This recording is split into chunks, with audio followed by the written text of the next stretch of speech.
शीलवंत संघा दुसरे नमन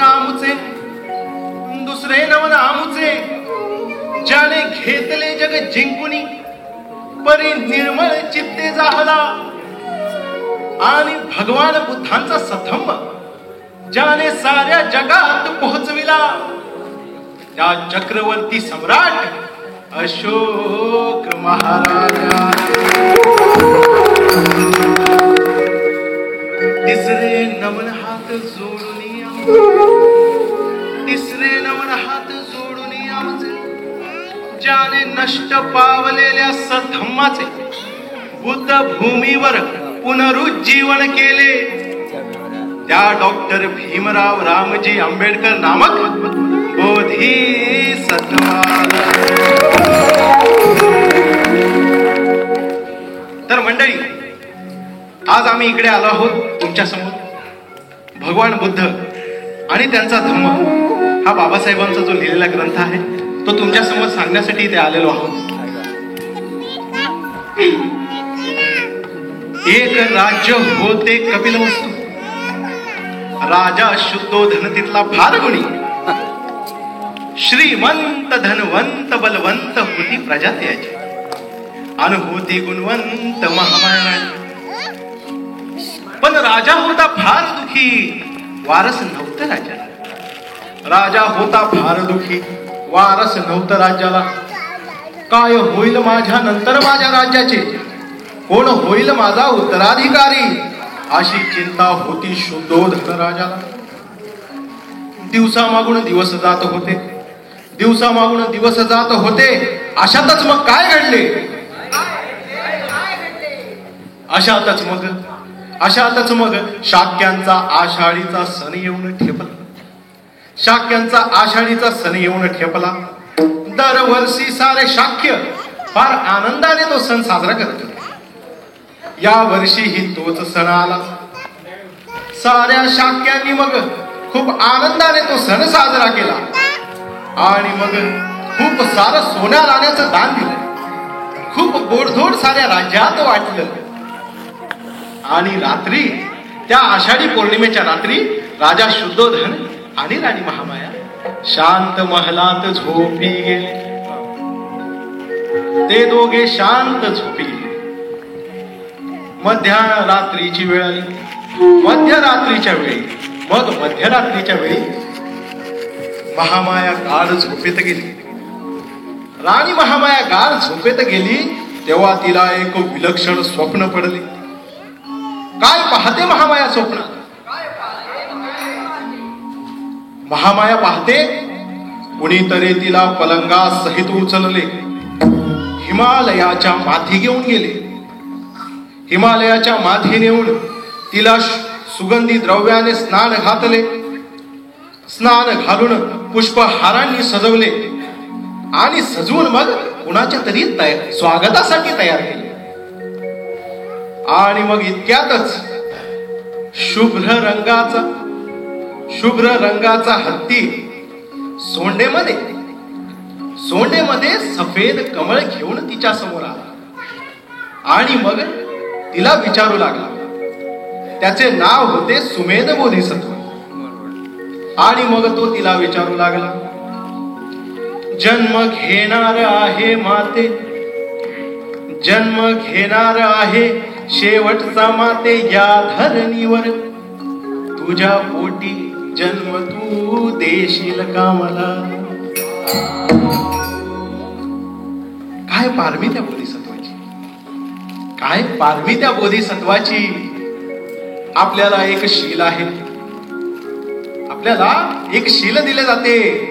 अदिन्ना दाना वेरमणी सिक्खापदं समाधियामि. जोवर मला दिले जाणार नाही तोवर मी घेणार नाही. अर्थात न दिलेले मी कधीच घेणार नाही. काय पारमी आहे त्या बोधिसत्वाची की जन्म सुद्धा दिल्याशिवाय घेणार नाही. विनंती करतो आईला, आई जन्म देशील का? अदिन्ना दाना वेरमणी सिक्खापदं समाधियामि. आणि मग ऐकून त्याची ती विनंती महामाया फार आनंदून गेली. ऐकून ती विनंती महामाया फार आनंदून गेली आणि फार प्रसन्न चित्ताने तिने त्याची विनंती मान्य केली. विनंती मान्य करताच मग काय घडले? विनंती मान्य करताच मग सुमेध बोधिसत्व हत्ती तिच्या उदरात शिरला. तो जसा तिच्या उदरात शिरला, राणी खडबडून जागी झाली. पुन्हा रात्रभर काही तिला झोप नाही आली. रात्रभर पुन्हा काही झोप नाही आली. तिच्या मनात सतत एकच चक्र फिरले, ऐसे कैसे स्वप्न मला पडले, हे ऐसे कैसे स्वप्न मला पडले. सकाळी उठताच मग सारे पडलेले स्वप्न तिने सर्वच्या सर्व राजाला कथन केले. राजालाही मग आश्चर्य जडले. काय अर्थ या स्वप्नाचा, काय अर्थ या स्वप्नाचा. त्यांनी मग राज्यातले मोठे विद्वान बोलवून घेतले. आणि सर्वांना अर्थ विचारू लागला स्वप्नाचा. पण कुणाला काही सांगता येईल, कुणालाच काही सांगता येईना की या स्वप्नाचा अर्थ काय. इतक्यातच मग एक विद्वान बोलला, वाटत आहे राजन मला संतान प्राप्ती होईल तुला. ऐकुनी ते वाक्य राजा फार आनंदून गेला. ऐकुनी ते वाक्य फार राजा आनंदून गेला. आणि मग लवकरच बातमी कानी आली. महामाया राणी गर्भवती राहिली. मग दिवसामागून दिवस सरत होते. 9 महिन्यांचा काळ लोटला. 9 महिन्यांच्या काळानंतर मग महामाया राणीने विनंती केली राजा शुद्धोधनाला. आला आहे प्रसूतीचा काळ जवळ. जाऊ द्या मला माझ्या माहेरी देवदहाला माझ्या बाळांतपणाला. राजाने ही फार आनंदाने विनंती मान्य केली. आणि मग खूप मोठी अशी भली पालखी सजवली. हजारो दास्या तिच्या सोबत दिल्या. हजारो सैन्यासह मग त्याने तिला धाडले देवदहा. आता पालखी निघाली देवदहाकडे. हळूहळू पालखी पुढे जात होती. आणि जसा संध्याकाळ झाली, चालता मग संध्याकाळ झाली आणि पालखी येऊन पोचली लुंबिनी वनाला. काय रम्य ते दृश्य. लुंबिनी वनाचे काय रम्य ते दृश्य. महामाया राणी पाहताच त्या वनाच्या प्रेमात पडली. सर्वत्र फुल हिरवगार ना असं सगळं ते रम्य दृश्य पाहून ती त्याच्या प्रेमात. आणि तो दिवस होता वैशाखी पौर्णिमेचा. संध्याकाळी पूर्ण चंद्र उगवला होता. चंद्राचं चांदणं सर्वत्र पडलं. राणी महामाया पाहताच भुलली. मग राणी महामायेने सर्वांना आदेश सोडला. आज राहू येथेच लुंबिनी वनात सारे जण बसतील. असा आदेश देता साऱ्यांनी मग इथेच राहण्याचे ठरवले. मग राणी महामाया वनामध्ये भ्रमण करू लागली. आणि भ्रमण करता शाल वृक्षाच्या खाली येऊन पोहोचली.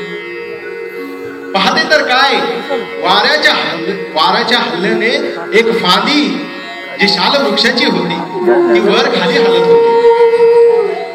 तिला काय आश्चर्य वाटले. तिने जाऊन दोन्ही हाताने त्या फांदीला घट्ट धरले. धरताच त्या फांदीला मग काय घडले. धरताच त्या फांदीला मग अचानक वाऱ्याने पुन्हा ती फांदी वर गेली. आणि हातात घट्ट धरल्यामुळे राणी महामाया झटक्याने वर उचलली गेली. काही त्या क्षणात काही न कळले. आणि उभ्यानेच मग जन्म दिला एका बालकाला. आज शाक्य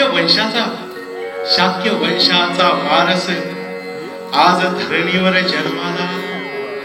शाक्य वंशाचा वारस आज धरणीवर जन्माला. बोला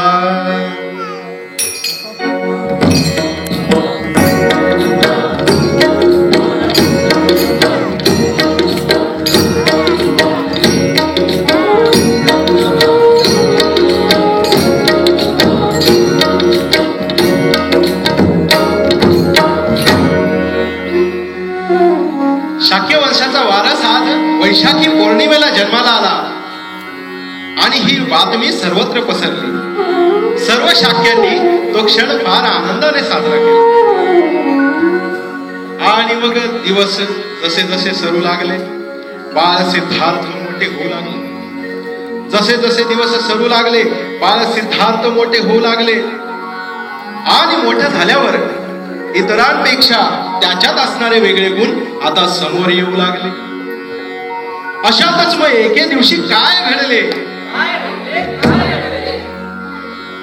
मारला देवदत्ताने हंसाला बाण, मारला देवदत्ताने हंसाला बाण, आणि सिद्धार्थ विचारतो मारला कोणी.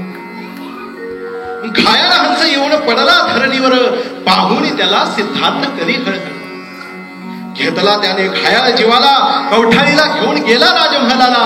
दवा दारू करून त्या मुक्या जीवाला सिद्धार्थे जीव वाचविला, सिद्धार्थे जीव वाचविला. आणि मग देवदत्त चिडला, देवदत्त चिडला, देवदत्त चिडला. म्हणे माझा हंस कोणी नेला, माझा हंस कोणी नेला.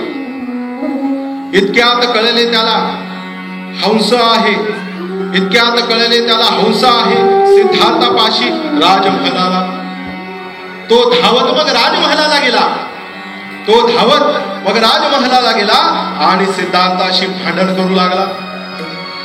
म्हणे माझा आहे हा हंस, तू द्यावयास परत मला. मग सिद्धार्थ वदला, जखमी अवस्थेत सापडला मला, दवा पाणी मी केले त्याचे, जीव वाचवला मी त्याचा, तो हंस आहे माझा. ऐके ना देवदत्त काही सिद्धार्थाला.